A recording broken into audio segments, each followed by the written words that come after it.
Shalom umat Mesias, umat yang dikasih Tuhan. Mari kita datang ke rumah Tuhan dengan membawa pujian. Mari kita datang ke hadirat Tuhan dengan membawa sorak-sorai sukacita. Haleluya. Datanglah ke bait-Nya dengan hati bersyukur, ke dalam pelataran-Nya dengan hati bersuka. Rasakan dan lihatlah betapa baiknya Tuhan bagi yang berlindung padanya.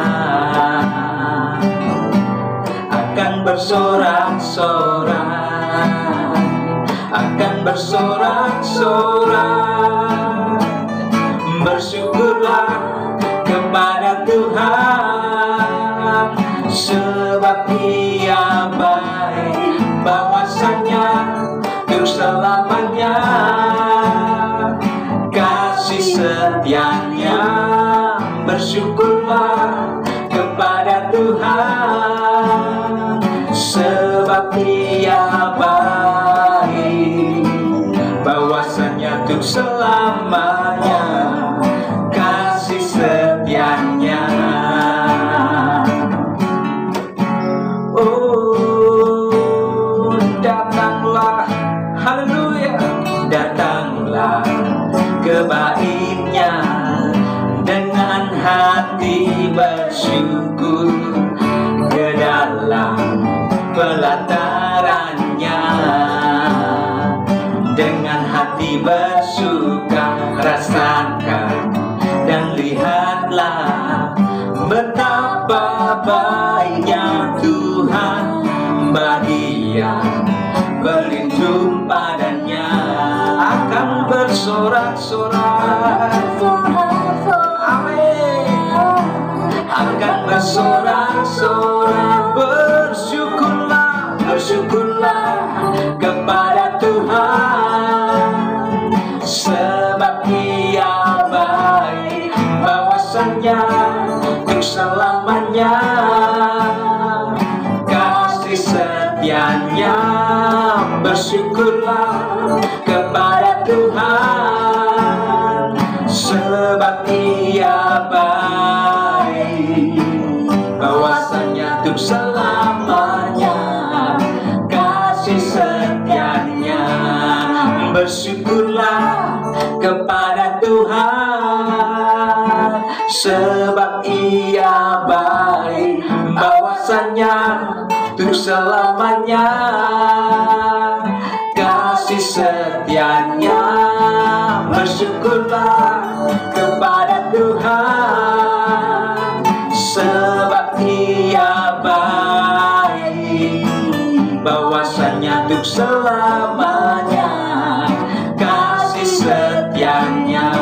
Bahwasanya untuk selamanya, bahwasanya untuk selamanya, bahwasanya untuk selamanya kasih setia-Nya. Katakan bersama-sama, bersyukurlah. Haleluya, bersyukurlah. Demikian firman Tuhan dikatakan, bersyukurlah senantiasa. Sekali lagi katakan bersyukurlah. Sekalipun keadaan kita tidak menentu seperti saat ini, tetapi bersyukurlah. Karena dalam ucapan syukur kita sudah mendatangkan berkat, mendatangkan terobosan yang luar biasa. Haleluya. Mari kita lebih dalam lagi masuk dalam hadirat Tuhan. Karena yang kita tahu, dalam situasi yang tidak menentu ini, di dalam situasi yang serba menakutkan ini, di dalam hadirat Tuhan terletak kekuatan, terletak damai sejahtera yang melampaui segala akal. Terima kasih Tuhan. Terima kasih. Haleluya.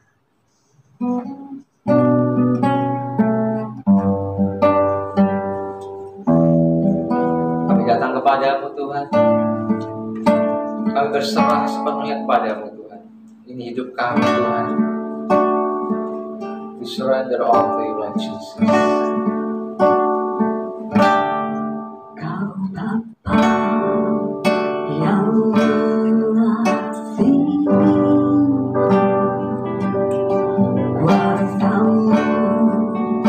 memulihkan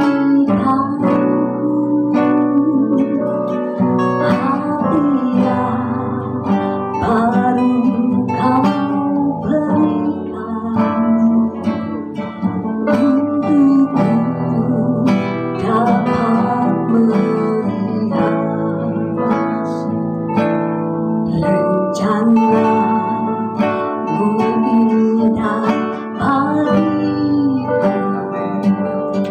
Kau ada di setiap jalanku,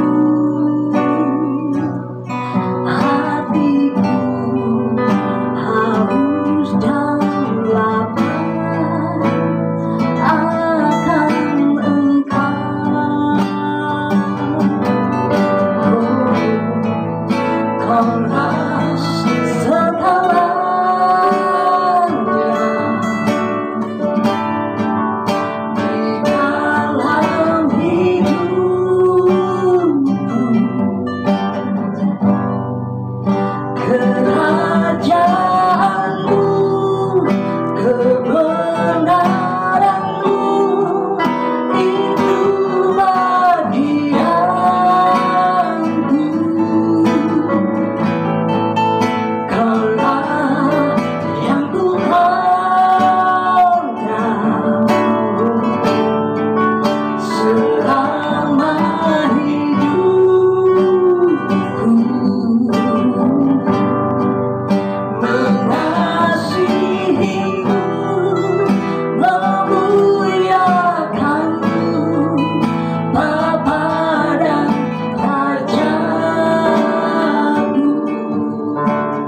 Selamat pagi, Shalom.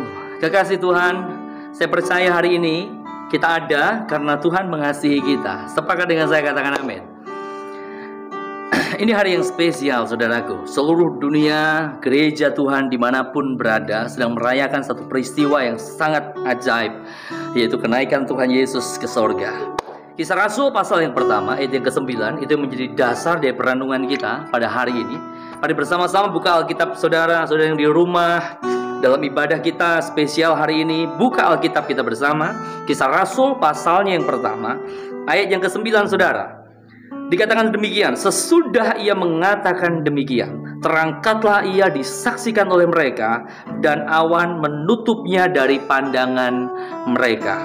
Kekasih Tuhan, beberapa rentetan peristiwa dari kelahiran Yesus, kematian Yesus, kebangkitan Yesus, dan hari ini kita bicara tentang kenaikan Yesus, membuktikan bahwa pribadi yang sedang kita bicarakan bukan pribadi yang sembarangan, bukan pribadi yang biasa. Inkarnasi, yaitu Allah jadi manusia, itu real di dalam kehidupan seorang yang bernama Yesus, Tuhan saya dan kita semua. Kekasih Tuhan, Alkitab yang barusan saya baca, atau ayat yang barusan kita baca, dengan jelas mengatakan seperti ini. Sesudah ia mengatakan demikian, terangkatlah ia disaksikan oleh mereka, dan awan menutupnya dari pandangan mereka. Peristiwa kenaikan Yesus tidak terjadi Yesus sendiri dan tidak ada yang menyaksikan, enggak. Tapi ketika Yesus terangkat ke sorga, Alkitab bilang ada begitu banyak pasang mata yang menyaksikan tentang proses kenaikan Yesus ke sorga hari itu. Sudah pernah ke bandara? Sudah menyaksikan pesawat yang sedang take off? Itu gambarannya seperti itu. Dulu waktu saya kuliah, saya tinggal di satu daerah yang dekat bandara. Waktu itu bandara Jogja masih ada di daerah Kalasan, saudaraku. 4 tahun saya tinggal di sana lebih. Nah, setiap sore saya punya satu kebiasaan untuk bersama dengan beberapa sahabat saya untuk kita jalan ke airport, ke bandara. Kita cari keringat, kita olahraga gitu. Dan kita ada di satu tempat yang itu menjadi landasan pacu dari pesawat yang akan take off, yaitu dekat pas bandara Adi Sucipto. Ketika kita menyaksikan pesawat itu take off dan ke atas, itu hiburan buat kita. Sebab waktu itu kita nggak punya hiburan apa-apa, handphone belum ada. Kita mau kemana? Sekolah Alkitab.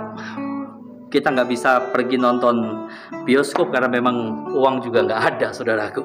Jadi hiburan kita satu-satunya olahraga sore hari, dan kita kemudian lihat take off-nya pesawat itu. Hari itu terjadi ketika ketika saya merenungkan firman Tuhan ini dan saya flashback, saya diingatkan peristiwa itu. Gambaran Yesus terangkat ke sorga itu sama persis gitu. Tiba-tiba di depan disaksikan orang banyak, Yesus naik ke surga. Zat. Dan awan menutupnya. Peristiwa ini real terjadi. Saya mau bilang peristiwa ini real terjadi. Katakan sama kanan kiri saudara, Yesus terangkat ke surga. Yesus kembali ke surga. Yesus kembali kepada rumahnya, tahtanya, surga, kemuliaannya. Saudaraku yang dikasihi Tuhan, ketika saya merenungkan firman Tuhan ini, ada satu pesan yang penting saudaraku. Konteksnya sesudah atau sesaat sebelum Yesus naik ke surga dan sesaat sesudah Yesus naik ke surga. Pesan ini yang saya mau hari ini share atau bicarakan buat kita semua. Apa itu? Yang pertama, Kisah Rasul pasal yang pertama, ayat yang ke-6 sampai dengan ayat yang ke-8. Firman Tuhan berkata seperti ini. Maka bertanyalah mereka yang berkumpul di situ, Tuhan, maukah engkau pada masa ini memulihkan kerajaan bagi Israel? Jawabnya, engkau tidak perlu mengetahui masa dan waktu yang ditetapkan Bapa sendiri menurut kuasanya. Ayat yang ke-8, tetapi kamu akan menerima kuasa kalau Roh Kudus turun ke atas kamu. Dan kamu akan menjadi saksiku di Yerusalem, di seluruh Yudea dan Samaria dan sampai ke ujung bumi. Saudaraku yang dikasihi Tuhan, pesan yang pertama gini, hiduplah sebagai saksinya Tuhan. Alkitab katakan di dalam ayat yang ke-8 tadi. Tetapi kamu akan menerima kuasa kalau Roh Kudus turun ke atas kamu, dan kamu akan menjadi saksiku di Yerusalem, di seluruh Yudea, Samaria sampai ke ujung bumi. Saudaraku gini, masa ketika Yesus melayani orang-orang Israel pada waktu itu, ketika Yesus turun ke bumi pada waktu itu, baik waktu Yesus dilahirkan maupun pada waktu Yesus naik ke sorga, Israel masih ada di dalam jajahan bangsa Roma. Mereka merindukan satu kondisi di mana mereka dibebaskan, mereka dimerdekakan, mereka dilepaskan dari situasi yang menghimpit mereka hari itu. Oleh karena itu mereka meminta kepada Tuhan, pulihkan kondisi kami, pulihkan negeri kami. Saudaraku, tapi ketika mereka meminta itu kepada Tuhan, jawaban Tuhan tidak langsung memberikan sebuah kepastian kepada mereka.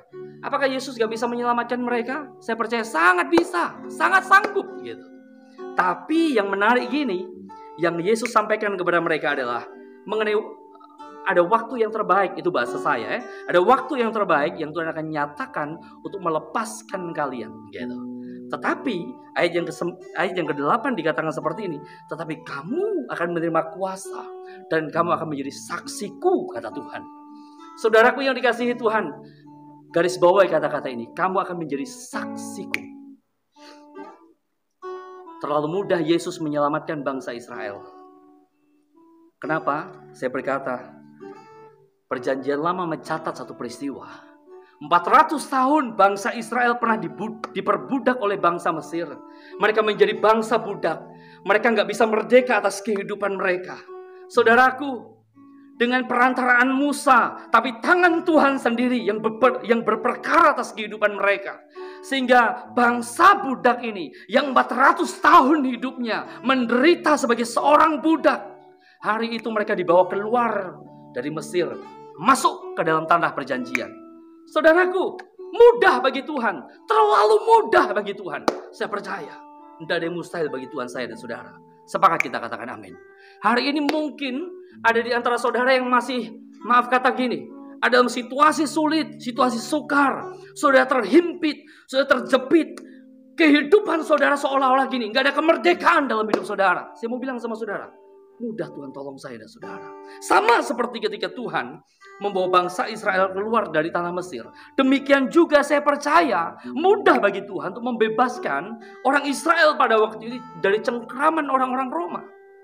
Tapi masalahnya gini saudaraku, kalau saya pelajari Alkitab saudara, mudah Tuhan bawa Israel keluar dari tanah Mesir, tetapi membutuhkan waktu yang cukup lama untuk Tuhan mengeluarkan Mesir dari kehidupan orang-orang Israel. Saudara perhatikan ini. Butuh waktu lama untuk Tuhan mengeluarkan Mesir dari kehidupan orang-orang Israel. Mari saudara mengerti firman Tuhan ini dan cek kehidupan kita. Berapa lama engkau ikut Yesus? Berapa lama engkau percaya kepada Yesus? Berapa lama engkau sudah memberikan hidupmu dan menyebut dirimu Kristen? Bagaimana hidup kita hari ini? Sudahkah kita keluar dan mampu mengeluarkan Mesir, mengeluarkan manusia lama kita dari hidup kita? Ataukah manusia lama itu masih, maaf kata, membelenggu hidup kita, masih bersarang dalam hidup kita, masih menguasai kita, masih mencengkeram kita? Tuhan berpesan kepada para murid hari itu, kamu akan menjadi saksiku di Yerusalem, di Yudea, Samaria, sampai ke ujung bumi. Kekasih Tuhan, kebenarannya gini. Tuhan mau pakai saya dan saudara untuk membuat satu dampak, pengaruh yang positif untuk dunia ini. Pertama dikatakan, Yerusalem bicara keluarga kita. Suami-suami, saya mau bilang, kau punya tanggung jawab untuk membawa keluargamu semakin dekat sama Tuhan, semakin melekat sama Tuhan, semakin intim dan mengenal Tuhan, dan mempercayai Tuhan di dalam seluruh kehidupannya. Suami-suami, jangan abaikan tanggung jawab itu. Demikian juga istri-istri, kau punya tanggung jawab untuk menolong suamimu, mendukung suamimu, mendorong suamimu, supaya suamimu berfungsi sebagai imam, sebagai kepala rumah tangga, bahu-membahu, tolong-menolong, jangan saling menyalahkan. Setuju dengan saya? Katakan amin. Dan dari kehidupan yang seperti itu ada impartasi yang luar biasa yang dirasakan oleh putra-putrimu, yaitu anak-anakmu. Di situ saudara menjadi saksi di Yerusalem, lingkungan terdekat saya dan kita semua. Amin. Yang kedua, Tuhan bilang jadi saksi di Yudea. Untuk orang-orang di sekitar kita yang hari ini mungkin membutuhkan kita. Saya mau bilang, tidak mengenal situasi baik atau situasi nggak baik, saudaraku. Alkitab bilang, baik nggak baik, waktunya layani Tuhan, beritakan firman Tuhan. Itu bagian kita. Kalau hari ini mungkin ada di antara saudara berkata, tapi suasananya masih seperti ini. COVID-19 masih merajalela. Kami nggak bisa buat apa-apa. Enggak, saudaraku. Saudara bisa buat apa-apa. Bersama dengan saya katakan, saudara bisa buat apa-apa. Lewat doa-doa saudara, saudara memberkati bangsa ini. Saudara memberkati, mendoakan para medis, para dokter. Saudara punya sesuatu yang mungkin lebih dalam diri saudara. Keluar, saudara bisa bagi apa untuk orang di luar sana. Termasuk gereja Tuhan. Mengambil bagian yang sama. Kita berusaha untuk memberkati orang di sekitar kita. Saudaraku yang dikasihi Tuhan, untuk Samaria. Yerusalem, Yudea, Samaria. Pastikan hidup kita juga bisa dinikmati oleh orang-orang yang belum mengenal Kristus hari ini. Ada kasih yang tulus, ada cinta yang sejati, ada kedamaian dalam kehidupan orang percaya. Sepakat dengan saya katakan amin, sampai ke ujung bumi. Itu goal Tuhan, itu kerinduan Tuhan. Supaya apa? Gereja Tuhan, saya dan saudara, orang-orang yang dipanggil Tuhan, masuk ke dalam rencana yang indah ini. Sudah mengerti ini tanggung jawab kita.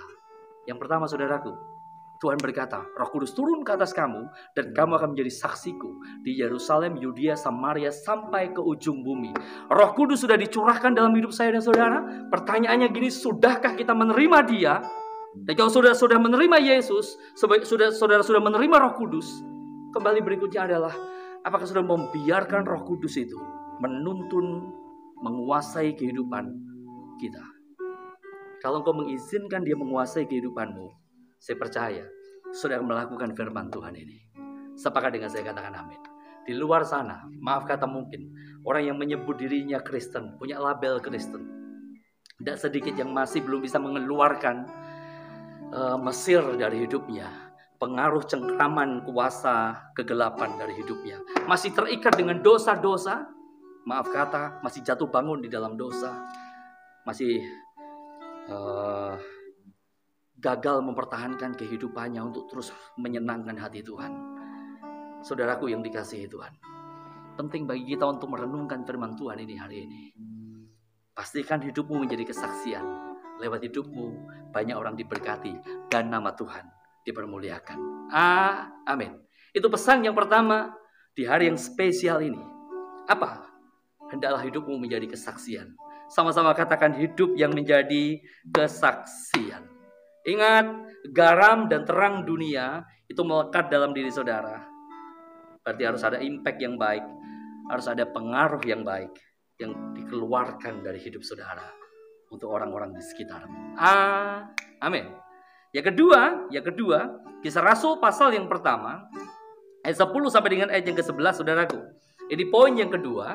Jadi pesan Tuhan setelah Yesus naik ke surga. Apa itu? Kisah Rasul pasal yang pertama ayat 10 sampai dengan ayat yang ke-11 dikatakan seperti ini. Ketika mereka sedang menatap ke langit, waktu ia naik itu, tiba-tiba berdirilah dua orang yang berpakaian putih dekat mereka, ayat 11, dan berkata kepada mereka, "Hai orang-orang Galilea, mengapakah kamu berdiri melihat ke langit? Yesus ini yang terangkat ke sorga meninggalkan kamu akan datang kembali dengan cara yang sama seperti kamu melihat dia naik ke sorga." Konteksnya di sini memang yang menyaksikan adalah para murid hari itu. Tapi hari ini Alkitab ini, saudaraku, nggak pernah dibatalkan. Setuju katakan amin. Jadi pesan untuk para murid berlaku juga buat saya dan saudara. Apa pesan itu? Dikatakan seperti ini. Akan datang kembali dengan cara yang sama seperti kamu melihat dia naik ke sorga. Hati-hati dengan penyesatan, saudaraku. Hari-hari ini di sosial media banyak kali kita menemukan pengajaran-pengajaran yang jauh dari kebenaran firman Tuhan. Beberapa waktu yang lalu saya tonton satu video. Ada seorang pria gagah beliau khotbah dan mengatakan bahwa beliau adalah Rasul Paulus yang kedua. Dan beliau berkata, sebenarnya Yesus sudah datang dan ada di Indonesia. Saya mau bilang sama saudara, nggak sesuai dengan firman Tuhan. Amin. Ada juga satu aliran menyebut dirinya gereja, pengikutnya ribuan, banyak saudaraku yang dikasihi Tuhan.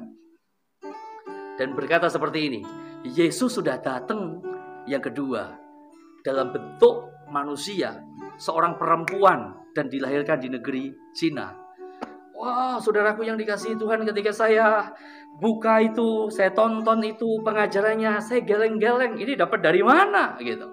Kebenaran dari mana yang bisa memastikan atau meyakinkan mereka punya sikap seperti itu. Tapi itu penggenapan dari firman Tuhan. Sebab penyesat-penyesat akan semakin banyak di akhir zaman. Dan saudara dan saya, kita mesti hati-hati. Sepakat dengan saya katakan amin. Yesus dengan jelas melalui firman Tuhan, malaikat hari itu berkata seperti ini. Dia yang kamu lihat hari ini naik ke sorga, dengan cara yang sama dia akan turun. Jadi dia akan turun dengan cara yang sama. Yesus pasti akan datang kali yang kedua. Waktunya kapan? Kita nggak ngerti. Kita nggak ngerti. Bagian kita adalah saudaraku, mempersiapkan diri kita sehingga ketika kedatangannya kali yang kedua itu terjadi, dipastikan setiap saya dan saudara adalah orang-orang yang siap untuk menyambut kedatangannya. Sepakat katakan amin. Ada beberapa referensi Alkitab, ayat yang saya mau ajak saudara untuk memperhatikannya. Matius pasal yang ke-25. Matius pasal yang ke-25, ayat yang ke-8 sampai dengan ayat yang ke-9, saudaraku. Ayat yang ke-10. Matius pasal 25, ayat yang ke-8 sampai dengan ayat yang ke-10 dikatakan seperti ini. Gadis-gadis yang bodoh berkata kepada gadis-gadis yang bijaksana, berikanlah kami sedikit dari minyakmu itu sebab pelita kami hampir padam. Tetapi jawab gadis-gadis yang bijaksana itu, tidak, nanti tidak cukup untuk kami dan untuk kamu. Lebih baik kamu pergi kepada penjual minyak dan beli di situ. Ayat 10, akan tetapi waktu mereka sedang pergi untuk membelinya, datanglah mempelai itu dan mereka telah siap sedia masuk bersama-sama dengan dia ke ruang perjamuan kawin. Lalu pintu itu ditutup. Ayat 11 dikatakan seperti ini. Kemudian datanglah gadis-gadis lain dan berkata, Tuan, Tuan, bukakanlah kami pintu. Ayat 12. Tetapi ia menjawab, aku berkata kepadamu, sesungguhnya aku tidak mengenal kamu. Ayat 13. Sekali lagi saya baca. Karena itu berjaga-jagalah, sebab kamu tidak tahu akan hari maupun akan saatnya. Ini janji Tuhan. Yesus naik ke sorga, dia mempersiapkan tempat bagi saya dan saudara, dan akan ada waktu yang terbaik, sesuai dengan waktunya Tuhan, dia akan datang kali yang kedua, saudaraku, untuk menjemput gerejanya. Akan terjadi rapture, saudaraku. Hanya orang yang siap sedia, hanya orang yang mempersiapkan dirinya, yang masih punya minyak, bicara tentang apa? Energi rohani saya dan saudara, iman kita di dalam Tuhan, yang terus kita pautkan kepada dia, Mungkin kita hari ini melewati lembah kekelaman, situasi yang sukar, tapi tidak akan bisa memisahkan kita dari kasih Kristus. Kita akan tetap melekat kepada Tuhan.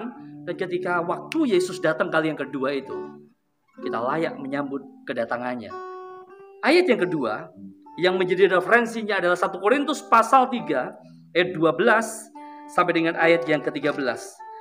Saya baca buat setiap kita 1 Korintus pasal yang ketiga, ayat 12 sampai dengan ayat yang ke-13. Dikatakan seperti ini.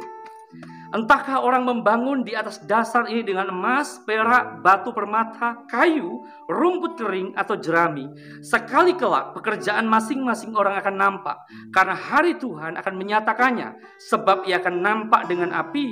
Dan bagaimana pekerjaan masing-masing orang akan diuji oleh api itu. Ayat yang ke-14 deh, saya baca buat saudara. Jika pekerjaan yang dibangun seseorang tahan uji, ia akan mendapat upah. Yang gak tahan uji, hangus saudaraku.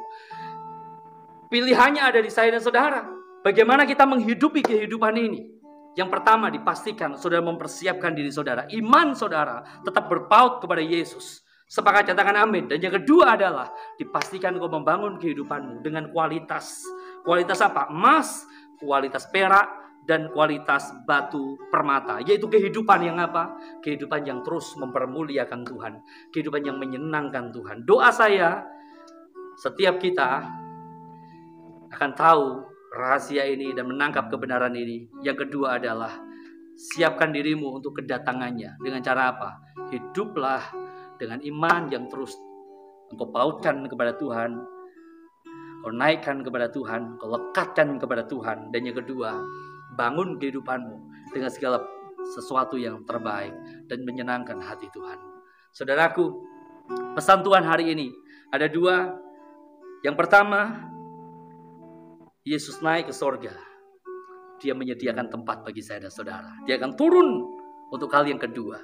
Tapi bagian kita, ketika Tuhan masih memberi kesempatan kita hidup di dunia ini, pastikan kita hidup menjadi saksinya Tuhan. Sama-sama katakan hidup sebagai saksi Tuhan.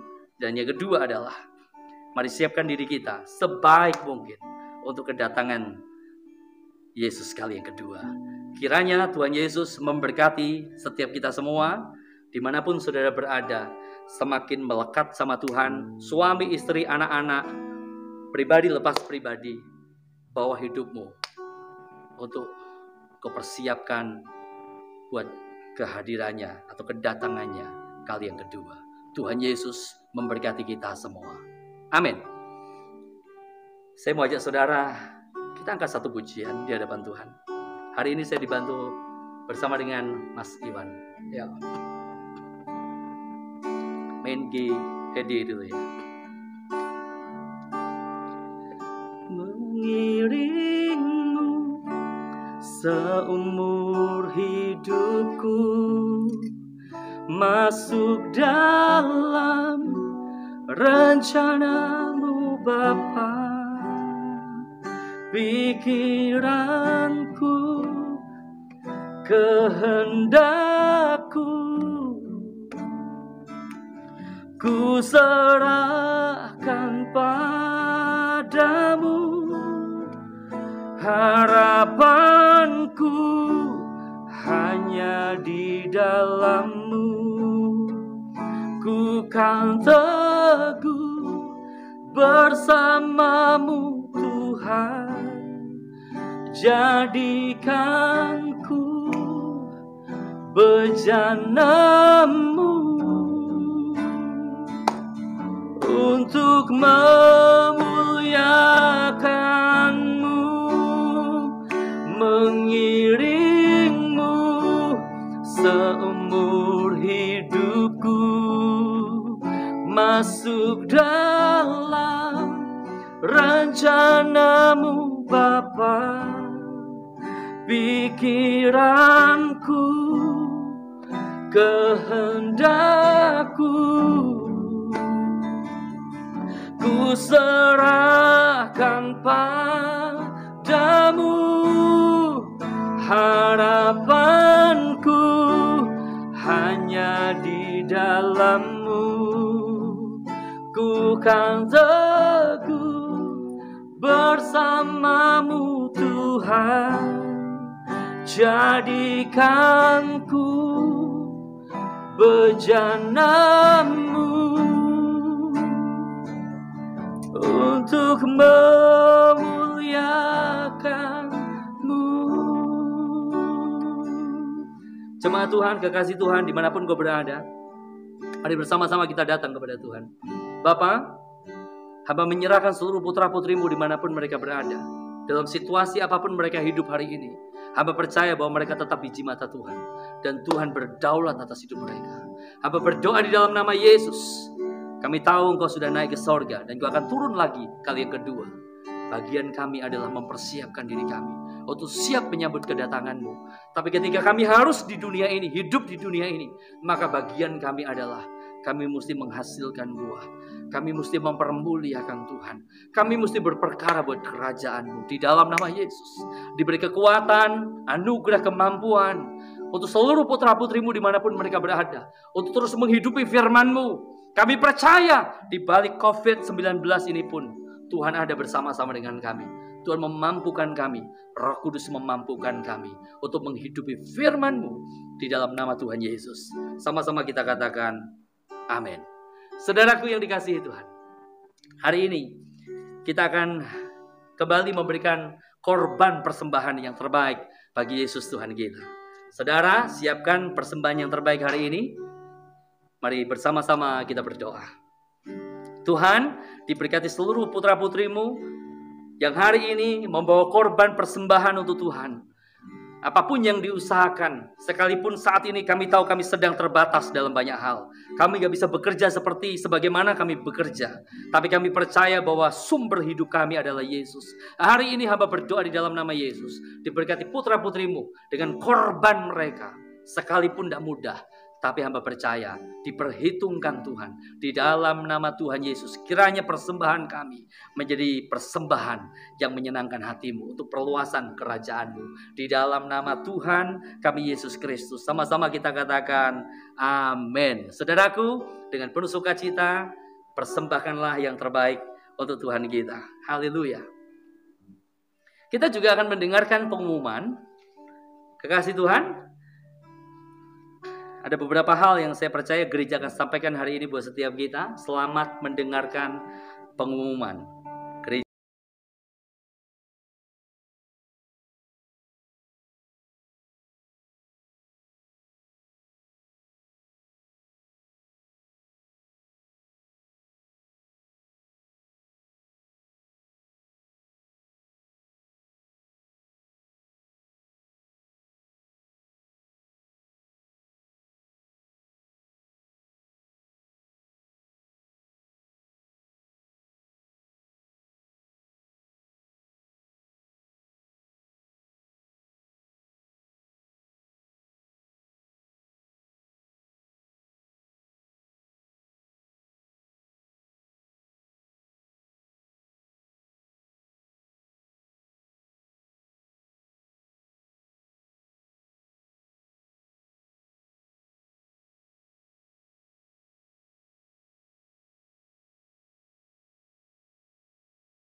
Kekasih Tuhan, kita di penghujung ibadah kita.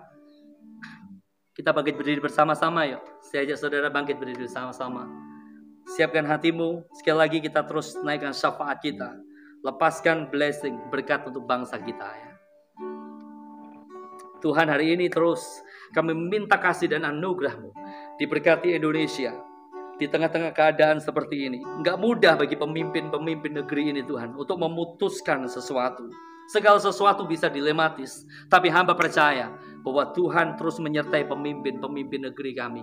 Kami berdoa di dalam nama Yesus, hikmat Tuhan turun atas presiden kami, wakil presiden, semua jajarannya di dalam nama Yesus. Setiap pemerintah-pemerintah daerah dalam situasi yang gak mudah ini, Tuhan beri hikmat buat mereka, kecakapan buat mereka, untuk setiap keputusan mereka adalah keputusan yang terbaik buat negeri kami. Di dalam nama Tuhan Yesus, putra-putrimu Tuhan, dokter-dokter, para medis yang ada di bagian paling depan untuk memberantas COVID-19 ini. Hamba berdoa di dalam nama Yesus, diberkati semua jerih lelah mereka. Bahkan apapun yang diusahakannya, beri hikmat kecakapan.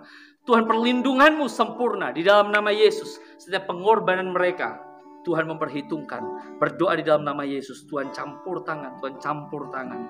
Juga berdoa Tuhan, kiranya jemaat-Mu, umat-Mu dimanapun mereka berada, juga dalam perlindungan-Mu. Di dalam nama Tuhan kami Yesus Kristus, kami percaya kami lebih daripada pemenang.